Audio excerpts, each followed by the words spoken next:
ഇപ്പം ഞാൻ തെറി വിളിക്കുന്നുണ്ടെങ്കിൽ റെസ്പോണ്ട് ചെയ്യുന്നത് എൻ്റെ നേർക്ക് വരുന്നതിനനുസരിച്ച് എൻ്റെ ആയുധമാണ്. എനിക്ക് ഒരു ഭയങ്കര പവർഫുൾ ആയിട്ടുള്ള അല്ലെങ്കിൽ ഭയങ്കര കരുത്തുറ്റൊരു സ്ത്രീയൊന്നുമല്ല. മീൻസ് എന്നെ സംബന്ധിച്ചിടത്തോളം ഞാൻ സംസാരിക്കുമ്പോഴും എൻ്റെ എന്താ പറയുക, എൻ്റെ ഉറപ്പുള്ള ഒരു മൈൻഡ് അത് തന്നെയാണ് ഞാൻ എപ്പോഴും സ്ട്രോങ് ആക്കി വെക്കുന്നത്. അപ്പൊ എന്നെ സൈബർ എടുത്ത് ഈ ആക്രമിക്കുന്നത് എന്ന് പറയുന്നത് ഇപ്പോഴത്തെ സൈബർ ആക്രമണമൊക്കെ വർഷങ്ങൾക്ക് മുമ്പേ വിളിച്ച തെറിവിളികളൊക്കെ വെളിയിലേക്ക് വരുന്നുണ്ട്. നമ്മളോട് ഒരാള് നല്ല രീതിയിൽ പെരുമാറിയ ആ മനുഷ്യനോട് നല്ല രീതിയിലേ നമ്മൾ പെരുമാറും. നമ്മളോട് ഒരാൾ വളരെ മോശപ്പെട്ട രീതിയിൽ നമ്മളെ ക്യാരക്ടർ അസാസിനേഷൻ എന്ന് പറയുന്ന ഒരു സംഭവമുണ്ട്. നമ്മളെ സ്വഭാവത്തെ, നമ്മൾ ചെയ്യുന്ന തൊഴിലിന്, നമ്മൾ ചെയ്തുകൊണ്ടിരിക്കുന്ന വിഷയങ്ങളെ ഒക്കെ വളരെ മോശപ്പെട്ട രീതിയിൽ നമ്മൾ എത്രമാത്രം കഷ്ടപ്പെട്ട് വന്ന ഒരു പ്രൊഫൈലാണ്. അപ്പം എനിക്ക് എൻ്റെ പ്രൊഫൈല് ഞാൻ എത്രത്തോളം കഷ്ടപ്പെട്ട് ഉണ്ടാക്കി വെച്ചിരിക്കുന്നത് എന്നുള്ളത് എനിക്കറിയാം.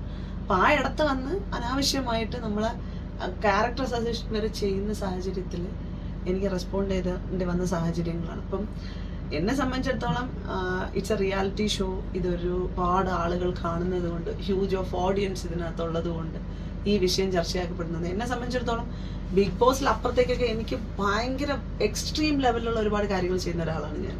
എന്നെ സംബന്ധിച്ചിടത്തോളം കലാ, രാഷ്ട്രീയ, സാമൂഹിക, സാംസ്കാരിക പല ഇടങ്ങളിലേക്ക് ഞാൻ ഒഴുകിക്കൊണ്ടിരിക്കുന്ന ഒരു മനുഷ്യനാണ്. ഞാനൊരു സീസൺ 1 കണ്ടസ്റ്റന്റ് ആയതുകൊണ്ടും മേ ബി ഈ പല പല സീസണുകളിലും എനിക്കുണ്ടാവുന്ന അഭിപ്രായങ്ങൾ തുറന്നു പറയുന്നതുകൊണ്ടും ഞാൻ കൂടുതലും ചർച്ചയിൽ വരികയും അവിടെ നിന്ന് ഞാൻ വിമർശനത്തിന് അതീതമാവുകയും ചെയ്യുന്നുണ്ട്. കഴിഞ്ഞു പോയ ഫോളോ അപ്പ് എല്ലാം എടുത്ത് നോക്കിക്കഴിഞ്ഞാൽ ഇവിടുത്തെ മൈനോറിറ്റി മനുഷ്യരുടെ ഇടയിലാണ് ഞാൻ നിൽക്കുന്നത്. അതായത് സ്വീകാര്യത കുറവുള്ള മനുഷ്യരുടെ ഇടയിലാണ് ഞാൻ നിൽക്കുന്നത്. അതൊരിക്കലും ഒരു പബ്ലിസിറ്റി സ്റ്റണ്ടല്ല. ആ സ്വീകാര്യത കുറഞ്ഞു നിൽക്കുന്ന മനുഷ്യരെ സ്വീകരിക്കാൻ വേണ്ടിയിട്ടുള്ള ഒരു കൂട്ടം മനുഷ്യരുണ്ടെന്നുള്ളത് വസ്തുതയാണ്. എല്ലാം ശരി എന്ന് പറയുന്നത് ഭൂരിപക്ഷമല്ല, എല്ലാം നല്ലതെന്ന് പറയുന്നത് ഭൂരിപക്ഷമല്ല. ഇവിടെ ജീവിക്കാൻ നിവൃത്തിയില്ലാത്ത അല്ലെങ്കിൽ വരുന്ന തലമുറകളും മനുഷ്യരും ഇഷ്ടംപോലെ ഉണ്ടെന്നുള്ളത്, ആ മനുഷ്യർക്കൊപ്പവും മനുഷ്യരുണ്ടാവണം എന്നുള്ളത് വലിയൊരു കാര്യമാണ്. ഇവിടുത്തെ സൈബർ ഇടം എന്ന് പറയുന്നത് ഒരാളെ കൊന്നിപ്പോ ജാസ്മിന്റെ കേസ് എടുത്ത് നോക്കിക്കഴിഞ്ഞാൽ ജാസ്മിൻ അങ്ങ് മരിച്ചാൽ അവർക്ക് എന്തോ ഒരു വലിയ സംതൃപ്തി കിട്ടുന്ന ഒരിതാണ്. അങ്ങനെ ഒരാളങ്ങ് കൊല്ലുകയാണ്. അപ്പൊ ഈ സാധനം ഫേസ് ചെയ്ത ഒരാളാണ്. പലപ്പോഴായിട്ട് കുടുംബത്തിനുള്ളിലും എനിക്ക് വ്യക്തിപരമായിട്ടും മറ്റുമൊക്കെ ഇത്രയും ചുറ്റിലും നിങ്ങൾ എപ്പോഴും ഞാനൊരു വെറുതെ ഒരു ഫോട്ടോ ഞാൻ ഇട്ടാല് ഒരു 3 ലവും വെച്ചിട്ട് എൻ്റെ ഒരു ഫോട്ടോ ഇട്ട അതിൻ്റെ അടിയിൽ വന്നിട്ട് പച്ച വരാതോണ്ട് തന്നെ എനിക്ക് മനസ്സിലാവുന്നില്ല. അതായത് അവർക്ക് എന്തോ ഇന്നെ കാണുന്ന സമയത്തുണ്ടാവുന്ന, പക്ഷെ ഒന്നും ഒറിജിനൽ ഐഡിയ അല്ല കേട്ടോ. മെയിൻലി പറയണത് ഒന്നും ഒറിജിനൽ ഐഡിയ അല്ല.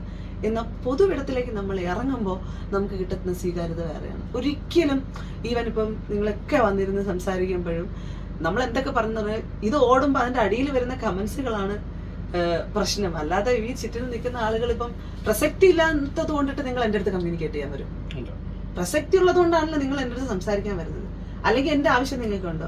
ദിയാസനല്ലേ അവളുടെ അടുത്ത് പോകാൻ പറയാം എന്ന് പറഞ്ഞാൽ നിങ്ങൾക്ക് പൊക്കൂടെ. അറിയാം നിങ്ങൾക്ക് ഇതിനകത്ത് വാട്ട് എവർ പോസിറ്റീവോ നെഗറ്റീവോ ഈ സാധനം ഓടുമെന്നുള്ളത്. അപ്പൊ പിന്നെ ഞാൻ അതിനെ കമ്മ്യൂണിക്കേറ്റ് ചെയ്യാൻ ബാധ്യസ്ഥയാണല്ലോ എന്നുള്ളതാണ്. ഒരു കാര്യം ചോട്ടെ, ഈ ആദ്യത്തെ സീസൺ തൊട്ട് ഒരു ലവ് സ്ട്രാറ്റജി എന്ന് പറഞ്ഞുകൊണ്ട് ഒരു പ്രണയം ഇതിനകത്ത് വന്നിട്ട് പൂർണ്ണത്തിലെത്തിയ പ്രണയം പറയുന്നുണ്ട്. ഇവിടെയും ജാസ്മിൻ സംഭവിച്ചത് അത് തന്നെയല്ലേ? ഒരു പ്രണയത്തിന്റെ ഒരു ട്രാക്ക് ആ സമയം വന്നത് കൊണ്ടാണോ? എനിക്ക് അതിന്റെ ഒരു കുശുമ്പ് അല്ല, എനിക്ക് 100% മനസ്സിലായത്. അവർക്ക് അതിനെ അറിയില്ല എങ്കിലും ക്ലാരിറ്റി ഇല്ലെങ്കിലും എനിക്കത് പ്രണയമായിട്ട് തന്നെയാണ് എനിക്ക് തോന്നിയത്. വെളിയില് ഞാനല്ല അഭിപ്രായം പറയാനാണ്, പക്ഷെ എന്നോട് ചോദിച്ചുകൊണ്ട് ജാസ്മിൻ ഓൾറെഡി അംഗീകരിച്ചുള്ള കഴിഞ്ഞ ദിവസം കോൺവെർസേഷനിൽ പറയുന്നുണ്ടായിരുന്നു. ആണോ? ഞാൻ എങ്ങനെ നിങ്ങൾക്ക് അത് കഴിഞ്ഞ ഗബ്രി ഉണ്ടായിരുന്ന സമയത്തുള്ള എപ്പിസോഡുകളൊക്കെ കണ്ടപ്പോൾ ഫീൽ ചെയ്തോ അവർ തമ്മിൽ പ്രണയമാണ് എന്നുള്ളത്? അവരുടെ ഭയങ്കരമായിട്ടുള്ള ഒരു ബോണ്ടിങ് ഉണ്ടെന്നും ഒരു ഇമോഷണൽ അറ്റാച്ച്മെന്റ് ഉണ്ടെന്നും അതിൽ പ്രണയം ഉണ്ടെന്നൊക്കെ എനിക്ക് തോന്നിയിട്ടുണ്ട്. ചിലപ്പോഴൊക്കെ ഉള്ള നോട്ടം അതാണ് എനിക്കറിയില്ല. ഞാൻ പറഞ്ഞില്ലേ, ഒരാളിന്റെ പ്രൈവസിയാണ് നമ്മളിപ്പോ സംസാരിക്കുന്നത്. പക്ഷെ എന്നാലും നമ്മൾ കാണുന്നതിനെ ചർച്ചയാകുന്നോണ്ടായിരിക്കും നിങ്ങൾ ചോദിച്ചത്. എനിക്കങ്ങനെ